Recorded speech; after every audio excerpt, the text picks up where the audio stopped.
selamat datang di channel Wana Official. Hari ini kita akan mengeksplorasi cerita seram di rumah kakek yang penuh misteri dan kejutan menyeramkan. Jangan lupa untuk like, komen, dan subscribe agar kamu tidak ketinggalan kisah seram berikutnya. Siapkan dirimu untuk petualangan yang menakutkan. Selamat mendengarkan.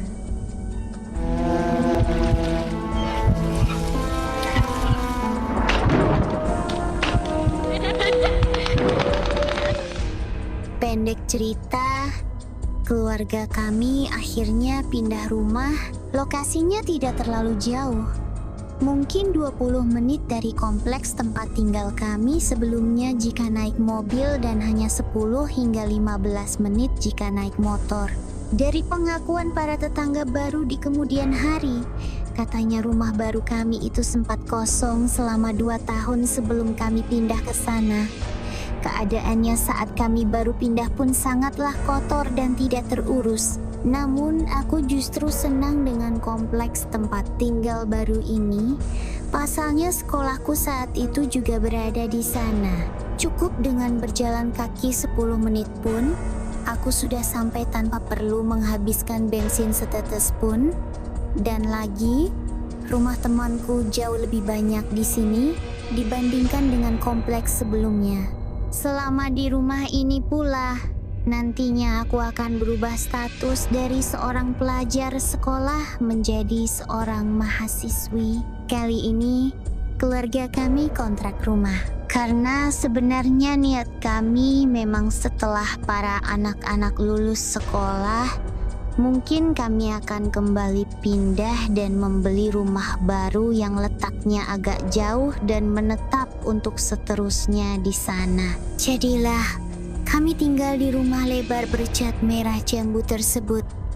Ya, rumah kami saat itu bentuknya memang memanjang ke samping karena dibangun di atas tanah yang sebenarnya lahan untuk 2 buah rumah. Untuk memudahkan memahami kondisi rumah kami saat itu, silakan lihat denah ini sehingga kalian akan mendapatkan gambaran yang lebih pasti ketika membaca tiap kisah yang aku share.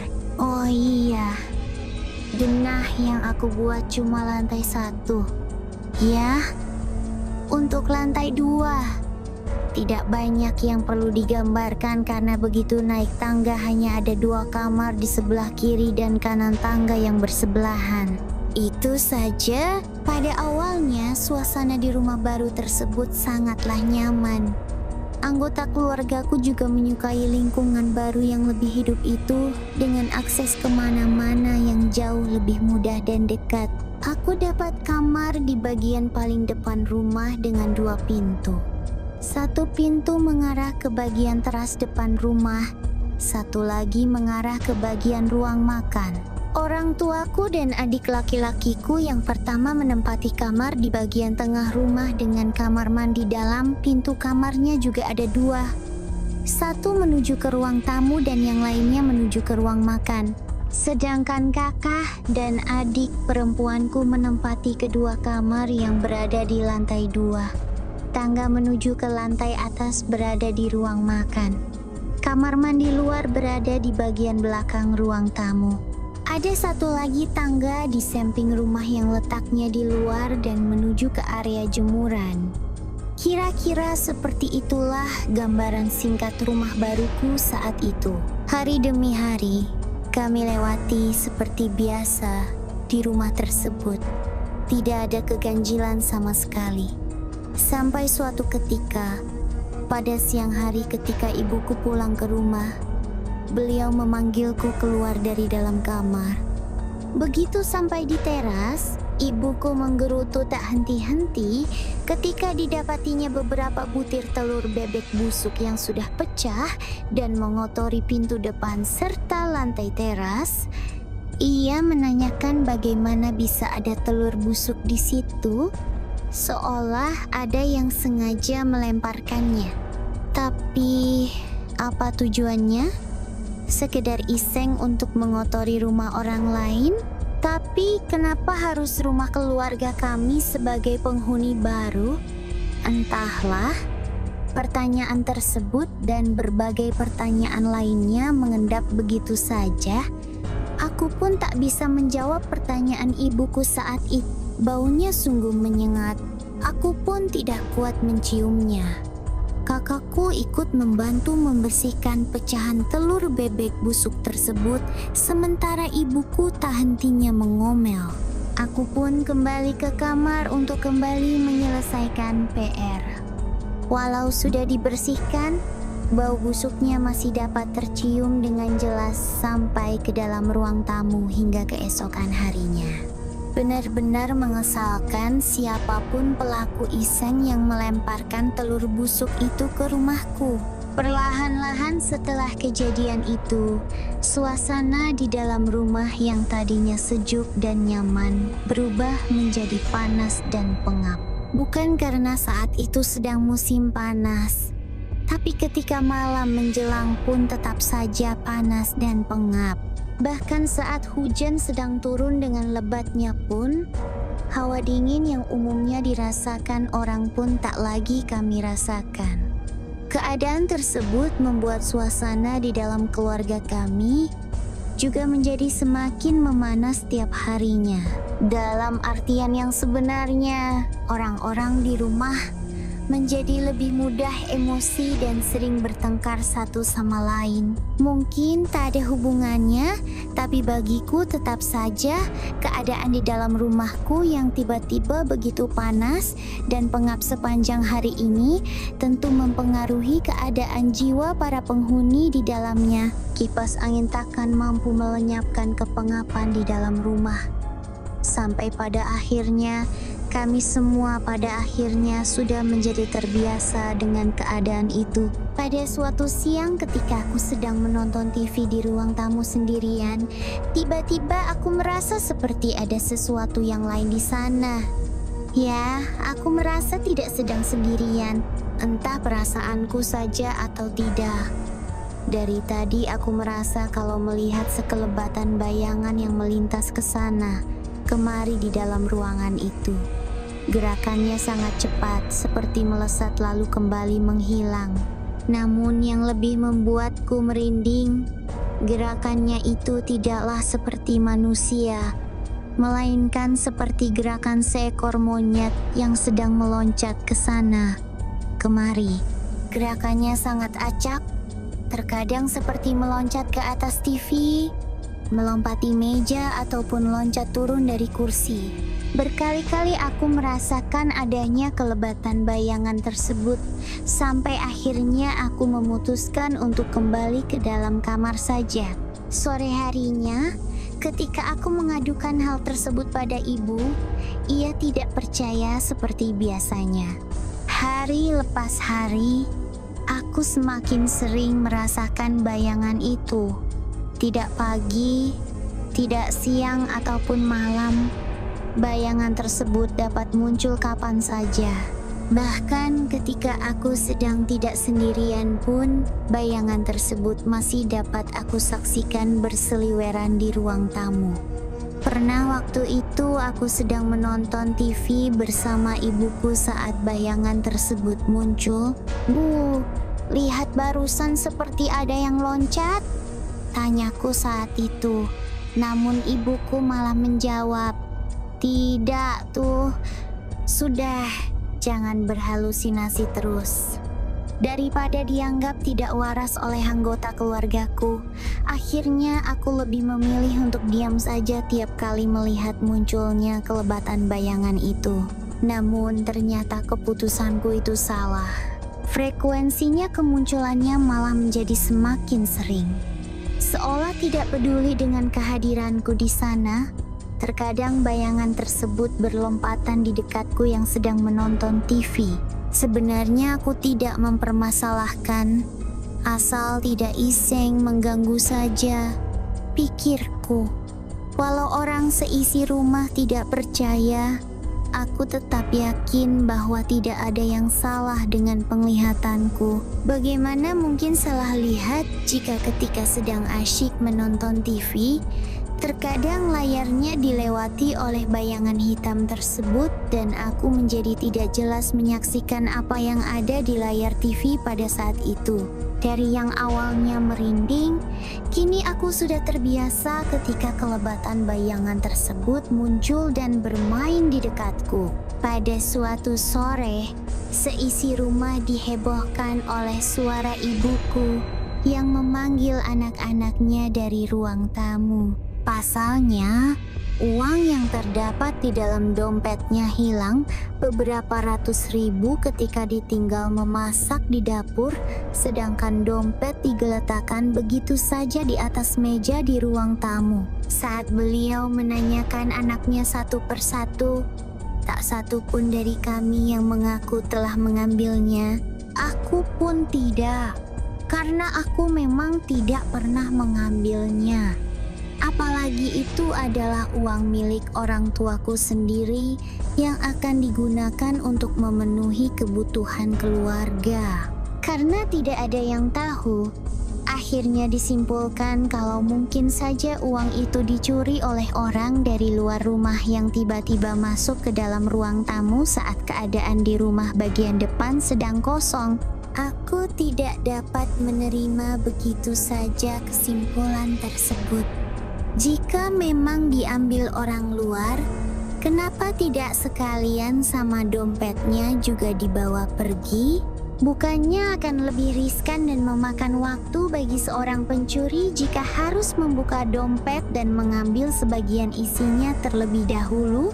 Rupanya kami harus terbiasa dengan hal baru tersebut. Tiap beberapa hari, ibuku pasti marah-marah karena uang demi uangnya terus hilang lembar per lembar. Dan selalu dengan pola yang sama, lembaran uang yang hilang selalu hanya pecahan 100 atau 50 ribu rupiah.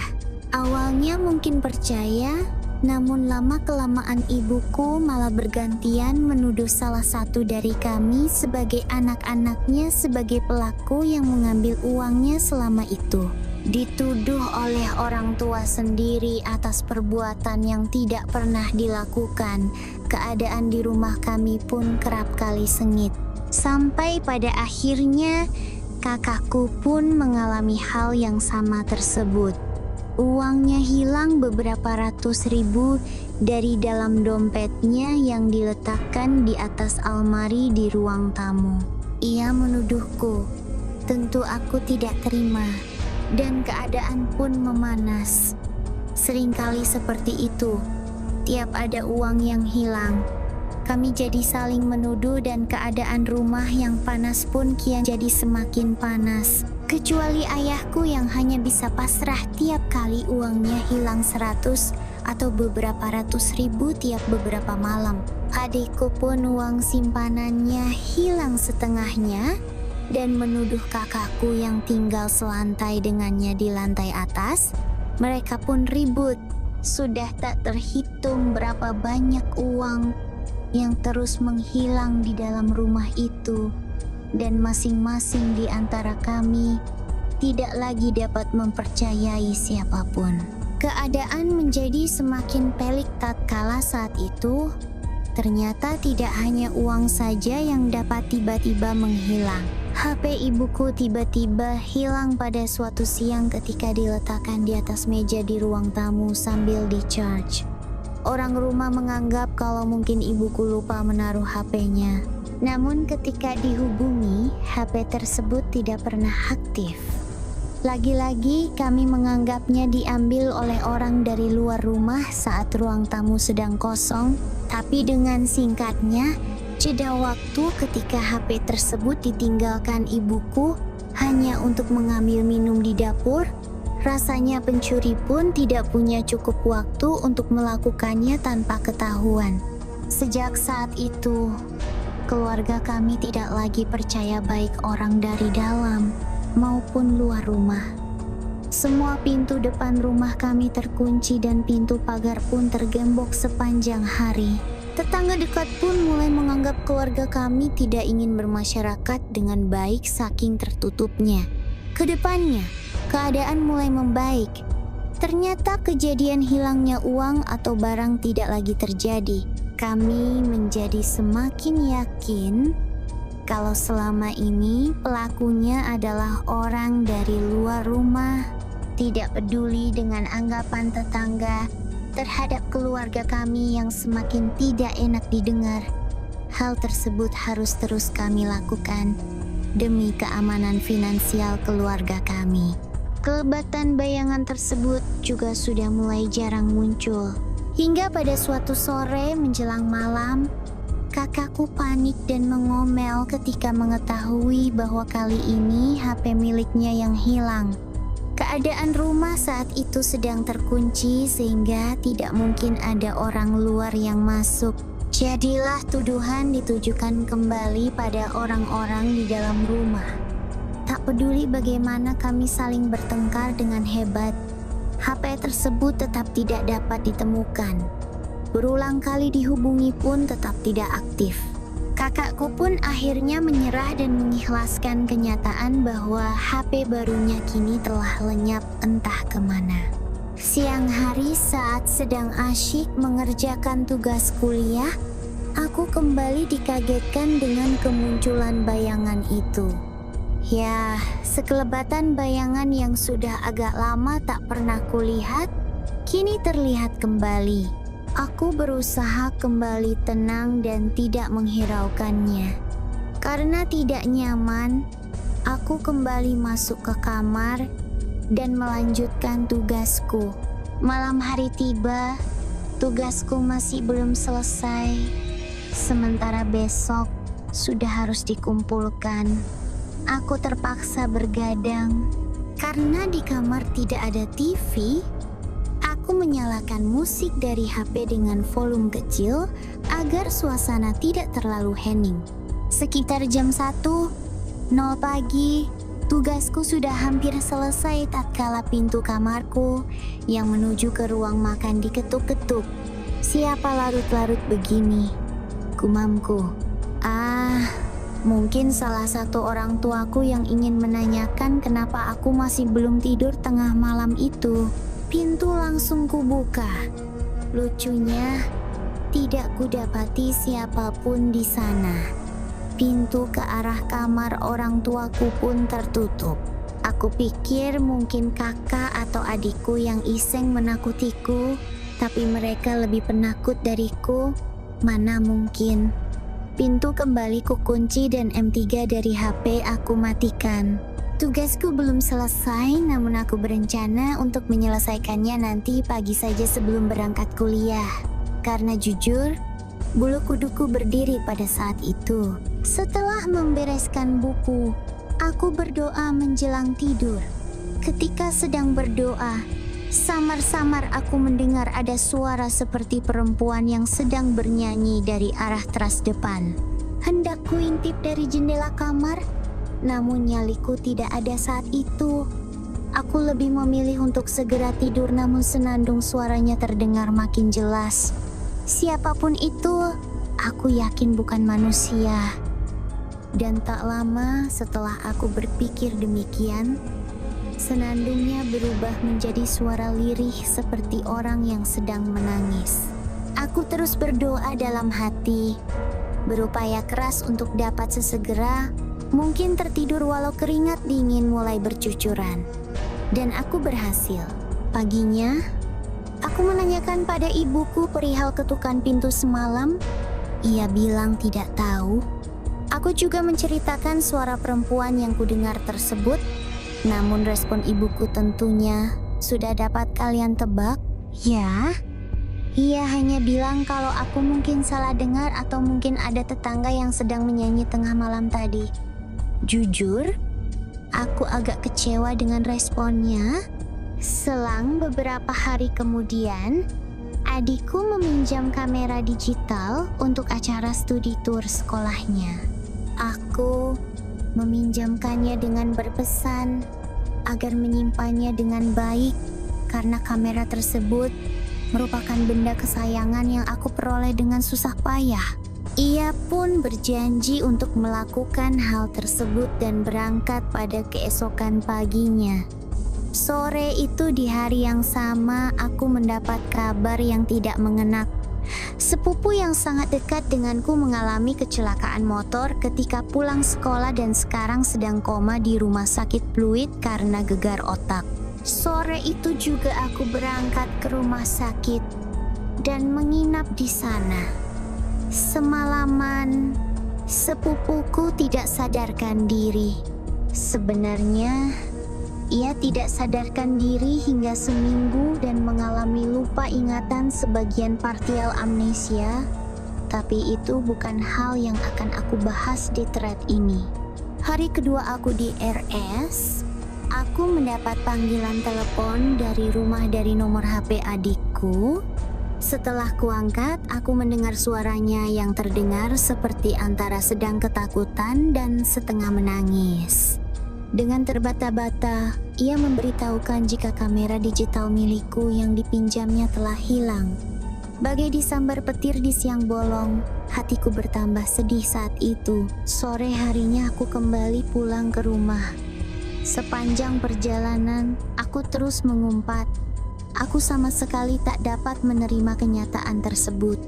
Sesampainya di rumah, aku langsung menemui adikku dan memarahinya. Saat itu aku baru tahu kalau kameranya hilang bukan pada saat study tour, melainkan pada saat adikku sudah pulang ke rumah dan menyimpannya di dalam lemari baju di kamar orang tuaku. Bahkan ia memasukkannya dengan disaksikan oleh ibu. Namun pembelaannya tidak begitu saja dapat aku terima. Lantas, aku malah menuduhnya telah mengambil kamera itu kembali diam-diam dan menjualnya untuk mendapatkan kembali sebagian uang simpanannya yang telah hilang entah kemana di dalam rumah itu. Mendengar hal itu, ia menangis dan bersumpah bahwa tidak pernah sama sekali terbesit di pikirannya untuk melakukan hal sepicik tersebut. Bahkan ia berjanji untuk menyicil padaku uang sejumlah harga kamera yang hilang di luar kuasa, walau sudah disimpannya dengan baik-baik itu. Malam itu, aku kembali melihat kelebatan bayangan hitam itu melompat ke sana kemari di ruang tamu beberapa kali. Esok harinya, aku libur kuliah. Niat hati ingin sedikit beristirahat hari itu, namun keadaan tidak mengizinkan. Pada pagi hari, adikku panik karena kali ini giliran HP-nya yang hilang saat ditinggalkan di ruang tamu ketika ia sedang pergi mandi. Tuduhan lantas langsung ia tujukan kepadaku karena insiden pada hari sebelumnya. Namun hal berikutnya yang kami temukan membuktikan bahwa selama ini kami semua salah.